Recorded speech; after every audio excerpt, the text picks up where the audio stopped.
So there's a number of different ways that we can boost our brain power, and I'm really going to focus on two of these ways today, and that's the pharmacological ones. And I'll also talk a little bit about this increasing lifestyle use of drugs, smart drugs, by healthy people in order to improve their cognition.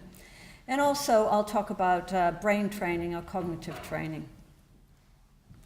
And I'd just like to point out that I always try to promote things like education, which I'm very fond of, because it really does, increase neurogenesis in the brain, as does exercise, probably one of the best ways to boost your cognition. And also exercise boosts your mood, and of course it's good for your physique as well. So I do try to include those, but sometimes they're hard to get people to do. So we work with all these drugs in the laboratory. So methylphenidate, as you know, Ritalin, is the most common treatment for ADHD when you're using a drug treatment within the UK. And of course it boosts dopamine and noradrenaline by blocking their reuptake. A more selective drug, selectively increasing noradrenaline reuptake inhibitor, is atomoxetine. It is also, of course, another treatment for ADHD. And then, of course, we use modafinil also in the laboratory. And modafinil is really, in this country, solely approved for narcolepsy, excessive daytime sleepiness. So I always say that, if you fall asleep while I'm speaking, it's because, it's getting late in the day and maybe you were out late last night. If I fall asleep when I'm speaking, that's narcolepsy. And in America, it's actually approved for sleep disturbance due to shift work, because it's been shown to reduce accidents in shift workers. But over here, it's really just for narcolepsy. So we've been very lucky because we've had the CANTAB test to assess cognition. And, we've talked a lot about assessing cognition in patient groups, but also we, of course, assess cognition in healthy volunteers. And the main reason for that is so we can understand, so really as having a psychopharmacology laboratory, you want to know how neurotransmitters such as dopamine and noradrenaline modulate our cognitive functions, different forms of cognitive functions, of attention, learning, memory, problem solving, executive functions, and so forth. So we need these tests to also look at how drugs will modulate cognition, to give us a better understanding of how neurotransmitters in the brain affect our cognition. And so we also need difficult versions of the tests, and of course with CANTAB we do have difficult versions.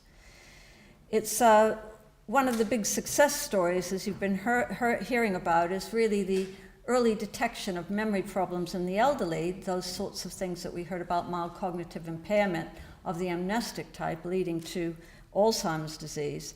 And we've been picked up, Cambridge Cognition has been picked up by the Prime Minister in his speech as a special company working towards this. And I noticed Andy Richards was in the audience, and of course one of his companies is mentioned as well, which is great. So CANTAB is now being widely used, and it's great to see so many users here, as well as our students, both present and past students. We talked quite a lot today about working memory, and it's something that I often focus on in lectures, because really working memory is required. There's a component of working memory for any of the executive function tasks. So whether we heard about the one-touch stockings of Cambridge and some of the other tests, so all of these tests will have, these executive function tests of planning and problem solving, will have a component which is actually working memory. So it's really critical. The other important thing about working memory is that it has a very strong relationship both to fluid intelligence, which is creative intelligence, and also crystallized intelligence, which is IQ, or what is measured by the Wechsler Adult Intelligence Scale. So the concept is if we could improve working memory with a drug, we might actually have some ability to improve fluid and crystallized intelligence to some extent.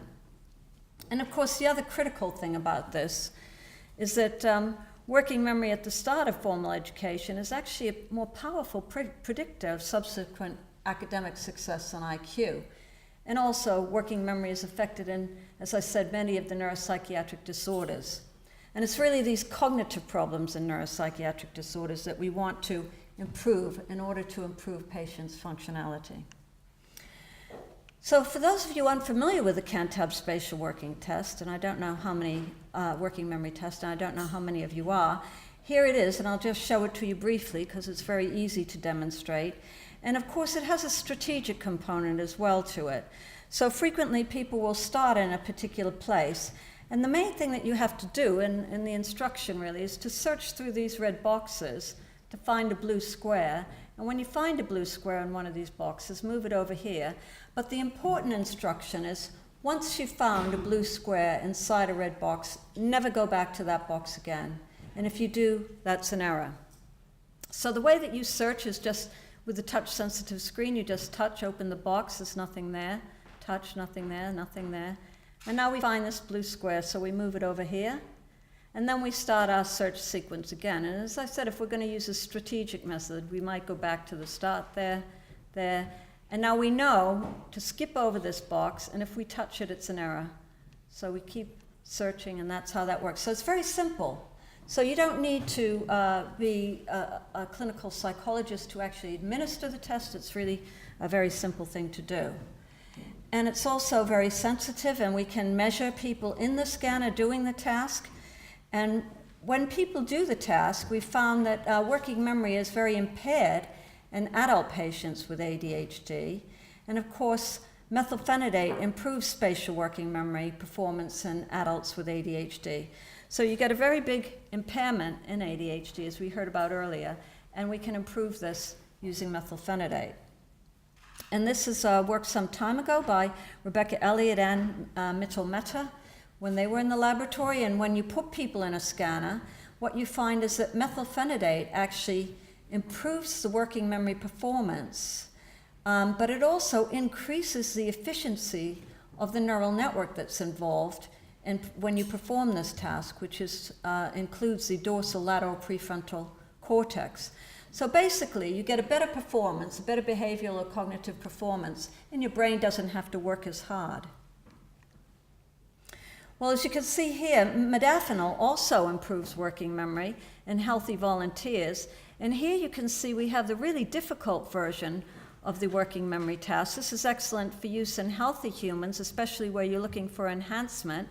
And we were looking at the sort of 6 and 8 box version, but here's a 10 and 12 box version, and we see this improvement with modafinil. And then also, what we can see is that modafinil, as an add-on to the antipsychotic medication, actually will improve performance in first episode psychosis. So this is really encouraging because, as you heard, these patients with first episode psychosis, most of it resolves into schizophrenia eventually, have cognitive deficits which are preventing them from having the best functionality possible and also impeding their quality of life. So if we can treat that, that would be great. So we've heard about emoticon and some other tests, and obviously we've been mostly talking today about cold cognitive tasks, non-emotional cognition, but there is, as we heard, hot cognitive tasks, which are emotional, risky, or forms of social cognition. And modafinil also has effects on hot cognition, as you can see here. All of these are increased, and the biggest effect is on sadness, but modafinil improves all emotional recognition in these first episode psychosis patients. And we heard about emoticon from Rebecca, and we're excited about technology transfer to Cambridge Cognition, so hopefully that will make it more widely available to people. And it's very exciting that everybody now is taking up new technology because we don't use technology enough in healthcare. And now we're using, the touch screens, the iPads and things like that, but we're also using mobile phones and whatnot. So it's really encouraging to see this new movement of the use of technology in healthcare, particularly for mental health care. And I'm just going to talk a little bit about some of the studies and work we've done. I've been very interested because my work has brought me into the realm of the increasing lifestyle use of smart drugs by healthy people. And we know that there's been a rise in prescriptions for Ritalin in England, 56% increase over the past 5 years. And intriguingly, The Care Quality Commission has pointed out the reasons for this, and some of them are good. There seems to be a wider acknowledgement of adult ADHD, and also recognizing when children have ADHD, which is severe enough that it requires drug treatment. But the other reason they point out is due to its potential for diversion and misuse. So obviously there's lots of students and also some of my academic colleagues who use Ritalin, methylphenidate, to improve their cognitive function. In fact, when surveys have been done, and after one of our papers in Nature called Professor's Little Helper, Nature did an online survey, and they got 1 in 5 of their respondents were using a smart drug, essentially, so using a drug for cognitive enhancing purposes. And they had 1,400 respondents, so it was a nice sample. This is a very recent survey that was done, and so in Zurich and Basel universities and so forth, about 8% of students are using them. In the US, that's probably the highest use. You get even up to 20 or 25% of students using these cognitive enhancing drugs. And so now it's estimated that around 90% of modafinil is used off-label by healthy people. So this is an increasing process that people are using these drugs. Well, in this study with Ulrich Muller and others, we looked at, I've been very interested in why healthy people are using cognitive enhancing drugs. And obviously they're using it partially for the competitive edge. In fact, students at university or students trying to get into the best universities are often using it in exam situations. And the Academy of Medical Sciences pointed out that even a small 10% improvement in a memory score could lead to a higher A-level grade or degree class. So they want to do really well. And in the city, they're using it also to increase and get the competitive edge. But people are also using it to stay awake and alert for longer periods of time, and they do this also in the city, which I suppose this is a better practice using modafinil than cocaine, which is their previous drug of choice. But it also, they're using it to counteract the effects of jet lag, and that's a very common use, and many of my academic colleagues use it for that purpose. So that's another reason. And finally, what we showed in this study, led by Ulrich Muller, who's in the audience, was that we had, when people carried out our different tasks, the CANTAB tasks that you've seen, we simply asked them to rate after each task. How pleasurable was that? How much did you enjoy it? And fortunately, it's not bad under placebo. They enjoy the tasks reasonably well. But you could see under modafinil, suddenly these tasks were really pleasurable. So it's very clear that for, it increases task-related motivation. And for tasks that are difficult or boring, modafinil obviously aids people and makes it find more pleasurable. Now, I want to point out that this was related to the task itself. So it wasn't a general euphoric effect or anything like that. And in fact, modafinil does not have abuse potential as far as anybody has been able to determine so far. So this was really specific to the task itself, task-related motivation. And that could be very good for groups that have apathy or and to improve, or negative symptoms to improve their performance on different tasks. And this is actually work when Charlotte Housden was a student of mine in the laboratory, and we worked with Lord Aradasi's group at Imperial College, and he was concerned because he wanted to, his surgeons, when they were staying awake and alert late at night to do complex operations, were drinking lots and lots of coffee. So they were getting tremor from the caffeine, the side effects of the caffeine. So he was wondering, could modafinil be a better cognitive enhancing drug, and it has a low side effect profile, so that might actually be a benefit. So we looked at these sleep-deprived doctors, and they were given modafinil or placebo, and as you can see, modafinil not only reduced impulsivity in these doctors, but it also improved the cognitive flexibility of the doctors. And you've seen the IDED shift task, and that's the way we measured cognitive flexibility. So they became, which is good. So you want your doctors to be good at problem solving and to be cognitive flexible in terms of solving problems when they run into a difficult one in the case of doing an operation. So the potential harms, I won't go into great detail on these, but I've sort of been concerned that people buy these drugs over the internet, a very dangerous way to get them. And also we heard about the developing brain, and many people, you know, because the brain is, as you heard, still in development into late adolescence, early young adulthood. So what are the effects of putting these drugs into a healthy brain? You might need them if you have severe ADHD, but if you are developing normally, then it might be a risk. And we don't know the long-term effects of these drugs in terms of their safety, or even in terms of their cognitive enhancing effects, because we don't have any long-term studies in healthy people. And you'll see Duke University actually says that it's cheating to use these drugs if you haven't actually got a prescription for them.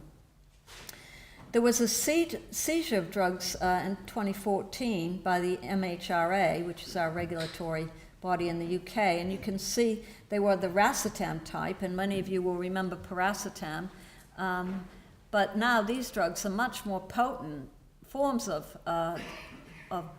piracetam type drugs, and one of them here that they seized was never been tested in humans again, and that's why, again, I'm concerned about people buying off the internet, getting these drugs in that way.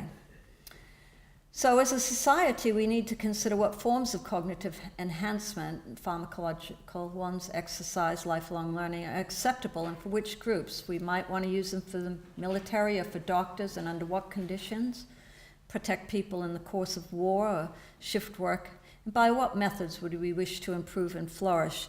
And I can recommend this human enhancement in the future of work for people who want to follow that up. We did point out that there are probably some cases where we might well want to develop these drugs, but we first need to know their long-term safety and efficacy in healthy people. So I'll just finish off with cognitive training, because this is the future. We heard how in schizophrenia and other conditions we need to improve cognitive abilities, and we know that cognitive training does work. Some years ago, actually, with Martin Orell, I wrote about use it or lose it, but there's been some wonderful work done by Torkel Klingberg and his group at the Karolinska, where he's shown that 14 hours of training over 5 weeks of a working memory task actually produced changes in the dopamine receptor binding potential, and also changes in the activation in the brain. So there's good evidence for it, both in terms of the cognitive and behavioral effects, but also in terms of the brain. And many of you will be familiar with this work by Eleanor Maguire, where she showed that the size of the posterior hippocampus increases with time spent as a taxi driver. So Till Weitz has shown with others that cognitive training, and this is usually, she uses it with a wider form of rehabilitation package, but cognitive training has good effects in schizophrenia. Cognitive training has good effects on cognition and also on psychosocial functioning. But the problem is that you get high dropout rates, and also it has to be usually delivered by a specialist, so it's expensive. So the dropout rates are probably because it's not as interesting as one would like, and the fact it costs a lot. So we recently actually did cognitive training using a game, and some of the people are here. George Savlich, who's worked on this, is in the audience. But basically we use this game to cognitively train memory in schizophrenic patients, and we actually spent 9 months piloting and working on the game. And Tom Piercy was the game developer that worked with us in my laboratory. And they really enjoyed it. So it was very motivating, and they found it very enjoyable. And we did 8 hours of testing. And you can see over the whole 8 hours, they found it very pleasurable and they wanted to continue. And an interesting new use of CANTAB, we use the CANTAB paired associate learning test, which you've seen already, to actually measure whether they improved after this training or not. And you could see that they did improve, whether you look at errors or numbers of trials to the target or first trial memory score. The interesting thing was we also got improvements on what's called the GAF score in schizophrenia, which means that these cognitive improvements also went over into the more psychosocial functioning of these patients. So it's a great way to get patients really highly motivated to improve their cognition and to improve their psychosocial functioning. So we technology transfer that to peak. And so in conclusions, I think the future is hopefully new cognitive enhancing drugs for patients, and some of these are in development. However, we also need other methodologies, including technical solutions such as cognitive training using games. And these methods could, of course, be combined to get even bigger effects than we have to date. So I just want to thank everybody, and I'm sure I've left some people off this slide, but I've had a fantastic time over the 30 years of working with so many of you, and it's a great pleasure to be here today. Thank you.